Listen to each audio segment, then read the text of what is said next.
بسم اللہ الرحمن الرحیم۔ السلام علیکم ورحمۃ اللہ وبرکاتہ۔ پیارے ناظرین، آج کی ویڈیو میں ہم ایک نہایت عبرت انگیز اور سبق آموز واقعہ بیان کرنے جا رہے ہیں۔ یہ واقعہ بنی اسرائیل اور ان پر اللہ تعالیٰ کی طرف سے نازل ہونے والے عذاب کے بارے میں ہے۔ قرآن مجید میں بارہا بنی اسرائیل کے ذکر کے ساتھ ان کے رویوں، نافرمانیوں اور انعامات کے باوجود ناشکری کی داستانیں بیان کی گئی ہیں۔ یہ واقعات صرف تاریخ نہیں ہیں بلکہ ہمارے لیے بھی عظیم سبق رکھتی ہیں۔ بنی اسرائیل پر اللہ تعالیٰ کے انعامات۔ ناظرین، سب سے پہلے یہ سمجھنا ضروری ہے کہ بنی اسرائیل کوئی عام قوم نہ تھی۔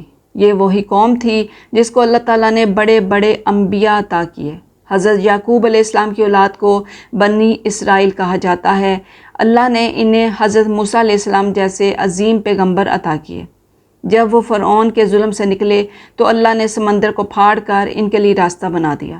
من و سلوہ جیسی نعمتیں نازل ہوئیں، بادلوں کا سایہ ملا اور ایک شریعت عطا کی گئی، لیکن ان سب کے باوجود ان کے رویے میں ناشکری، بغاوت اور نافرمانی غالب رہی۔ نافرمانی کی داستان۔ حضرت موسیٰ علیہ السلام جب کوہ طور پر گئے تاکہ اللہ تعالیٰ سے کلام کریں اور شریعت لے کر آئیں تو ان کی غیر موجودگی میں بنی اسرائیل نے حضرت ہارون علیہ السلام کے باوجود سونے کا بچھڑا بنا کر اس کی عبادت شروع کر دی۔ یہ اللہ تعالیٰ کی وحدانیت کے خلاف کھلا شرک تھا۔ جب حضرت موسیٰ علیہ السلام واپس آئے تو یہ منظر دیکھ کر سخت غصے میں آ گئے۔ اسی طرح جب اللہ تعالیٰ نے انہیں جہاد کا حکم دیا اور کہا کہ اس سرزمین مقدس میں داخل ہو جاؤ تو انہوں نے بہانہ بنایا کہ وہاں طاقتور لوگ رہتے ہیں، ہم ہرگز وہاں نہیں جائیں گے۔ یہاں تک کہ حضرت موسیٰ علیہ السلام کو کہنا پڑا کہ اے اللہ، میرا تو بس میرا بھائی ہارون ساتھ ہے، اس نافرمان قوم کو تو ہی جانتا ہے۔ عذاب کی صورتیں۔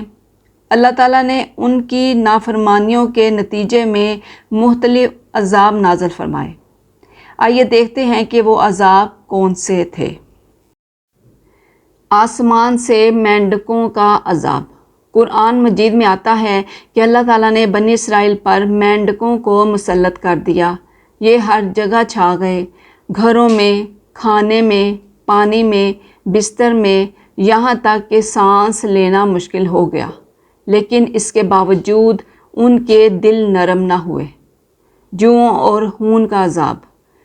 کبھی ان پر جوؤں کا عذاب آیا جس نے ان کی زندگی اجیرن کر دی، پھر کبھی پانی خون میں بدل گیا۔ دریائے نیل کا پانی جو ان کی زندگی کا سب سے بڑا سہارا تھا، خون میں بدل گیا۔ لوگ پانی کے لیے ترس گئے، لیکن جب بھی عذاب آتا وہ توبہ کرتے، وعدہ کرتے اور عذاب ٹلنے کے بعد پھر پرانی حرکتوں پر واپس آ جاتے۔ ٹڈی دل کا عذاب۔ ایک اور موقع پر ٹڈی دل ان کے کھیتوں اور کھانے پینے کی چیزوں پر ٹوٹ پڑی، سب کچھ کھا گئی۔ بھوک اور قحط کی کیفیت پیدا ہو گئی، لیکن پھر بھی انہوں نے سبق نہ سیکھا۔ 40 سال کی گردانی۔ بنی اسرائیل کی سب سے بڑی سزا یہ تھی کہ جب انہوں نے اللہ کے حکم کے مطابق سرزمین مقدس میں داخل ہونے سے انکار کیا تو اللہ نے انہیں 40 سال تک یہ نامی بیابان میں بھٹکا دیا۔ یہ صحرائی علاقہ تھا جہاں وہ بار بار گھومتے رہے لیکن نکلنے کا راستہ نہ ملا۔ 40 سال تک وہ بھٹکتے رہے اور ایک نئی نسل پیدا ہوئی جو زیادہ فرما بردار تھی۔ اللہ کی طرف سے آزمائش اور نصیحت۔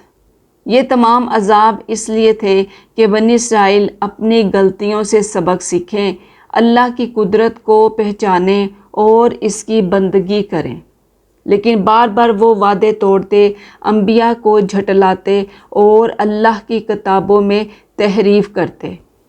جی تو پیارے ناظرین، بنی اسرائیل کا یہ قصہ صرف ایک تاریخی داستان نہیں ہے بلکہ یہ ہمارے لیے بھی ایک تنبیہ ہے۔ ہم بھی جب اللہ کی نعمتوں کے باوجود ناشکری کرتے ہیں، جب ہم اس کی اطاعت چھوڑ کر دنیا کی رنگینیوں میں کھو جاتے ہیں، تو ہمیں سوچنا چاہیے کہ کہیں ہم بھی ان لوگوں جیسے نہ بن جائیں۔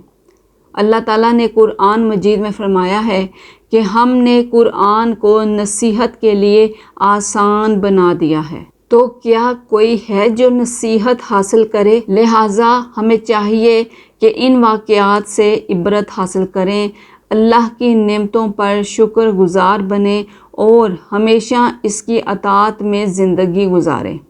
ناظرین، بنی اسرائیل پر اللہ کے عذاب کے یہ واقعات ہمیں ایک واضح پیغام دیتے ہیں کہ اللہ کی نافرمانی اور ناشکری کبھی بھی کامیابی نہیں دلاتی۔